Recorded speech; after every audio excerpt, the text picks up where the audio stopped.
বাংলার জন্য জীবন দিয়ে সেই বাংলাকে আর বাংলা হিসাবে রাখা হয় নাই। এই বাংলার মাঝে বিভিন্ন রকমের ভাষা আমরা একসাথে প্রয়োগ করে ব্যবহার করে থাকি। এটাকে কি বাংলা বলা যায়? বাংলাকে যদি আপনি শুদ্ধভাবে বলতে না পারেন, সেটাকে অন্ততপক্ষে আপনি চেষ্টা করুন কীভাবে শুদ্ধভাবে বলা যায়। আমি অবাক হয়ে যাই, আমাদের শিক্ষিত শ্রেণীরাও এখন বাংলার মাঝে এমন সব শব্দ ব্যবহার করে, এটাকে আর বাংলা বলাই যায় না। আমি উদাহরণগুলো আপনাদেরকে দেখিয়ে দিই দু একটি। যেমন, আমার এই কাজটা ট্রাই করা উচিত, আমি এটা ইউজ করি না, আমি এবার ইন্টারমিডিয়েট ফার্স্ট ইয়ারের ছাত্র।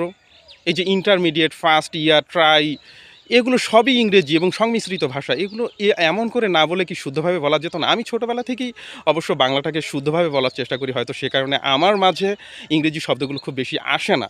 কিন্তু শিক্ষিত শ্রেণীরা যখন এইভাবে করে বিভিন্ন রকমের ভাষার সংমিশ্রণ ঘটান, তখন কি আর বাংলার প্রতি সম্মান আছে বলে মনে হয়? আমরা একমাত্র জাতি, যে জাতি ভাষার জন্য জীবন দিয়ে এখন সেই ভাষাটাকে সংমিশ্রিত ভাষায় পরিণত করে বাংলা ভাষার রূপটাকেই পরিবর্তন করে ফেলছি। আমরা যেন এমনটা না করি। সারাক্ষণ তো হিন্দি গান নিয়েই পড়ে থাকেন, সারাক্ষণ তো হিন্দি কালচার নিয়েই পড়ে থাকেন, তাহলে বাংলা ভাষার জন্য জীবন দেওয়াটার প্রয়োজনীয়তাটা কী ছিল? ছুঁড়ে ফেলুন বিদেশি সংস্কৃতি, ছুঁড়ে ফেলুন গজামিলের ভাষা, বাংলাকে গ্রহণ করুন। শহীদদের উদ্দেশ্যে 2 মিনিট নীরবতা পালন করুন। এমন কথা আজ অনেক জায়গায় দেখবেন। আমার প্রশ্ন আপনাদের কাছে, এই 2 মিনিট নীরবতা পালনের মধ্য দিয়ে শহীদদের জন্য সত্যিই কি কোনো সম্মান বা ফায়দা পাঠানো যায়? আপনাদের কাছে এই প্রশ্নটি থাকলো। তার চাইতে কি ভালো হতো না আমরা যদি বলতাম, আসুন আমরা শহীদদের উদ্দেশ্যে একটি সুন্দর মুনাজাত করি। মুনাজাতের মধ্যে যদি ভাষাগুলো এমন হতো, ইয়া আল্লাহ, তাদের আত্মত্যাগ গ্রহণ করুন, তাদের জীবনের গুনাহখাতাগুলো মাফ করে দিন।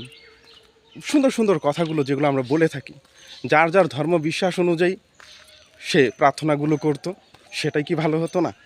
আমরা এই মুনাজাত না করে নীরবতা পালনের মধ্য দিয়ে যখন চুপ থাকি, তখন কি শয়তান বরং দূর থেকে তাকিয়ে দেখে হাসে না? বলে না, এদের মধ্যে কি কোনো জ্ঞান বলে কিছু অবশিষ্ট নাই যে তার সৃষ্টিকর্তার কাছে কিছু চাইবে? আমি মনে করি সেই জায়গার মধ্যে শয়তান সফল, যে শিক্ষিত মানুষদেরকে অশিক্ষিত বা নিরক্ষর মানুষের মতো চুপ করিয়ে রাখছে। নিরক্ষর মানুষও আল্লাহ তাআলার কাছে কিন্তু চাইতে পারে, কিন্তু আমাদেরকে নিরক্ষর মানুষ তথা অশিক্ষিত মানুষের চাইতেও সর্বনিম্ন কাতারে আমার মনে হয় সেই সময়ের জন্য দাঁড় করানো হয়। এটা আমার চিন্তা চেতনা। আপনাদের চিন্তা চেতনা কেমন সেটা আমি জানি না। আমি আমার চিন্তা চেতনা, আমার ভাবনাগুলো আপনাদের সাথে শেয়ার করে দিলাম। ভেবে দেখবেন বিষয়টি ঠিক আছে কি না।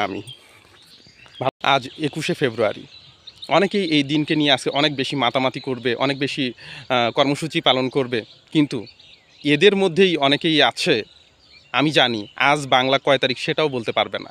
এ কেমন বাংলার প্রতি ভালোবাসা হলো? বাংলাকে নিয়ে যে এত সব কর্মসূচি পালন করছেন, বাংলা তারিখটিও বলতে পারবেন না। তাই এই মিথ্যে ভালোবাসা দূরে রেখে সত্যিকারের ভালোবাসা অর্জন করুন, বাংলাকে ভালোবাসুন, তাহলেই বাংলার সার্থকতা আসবে।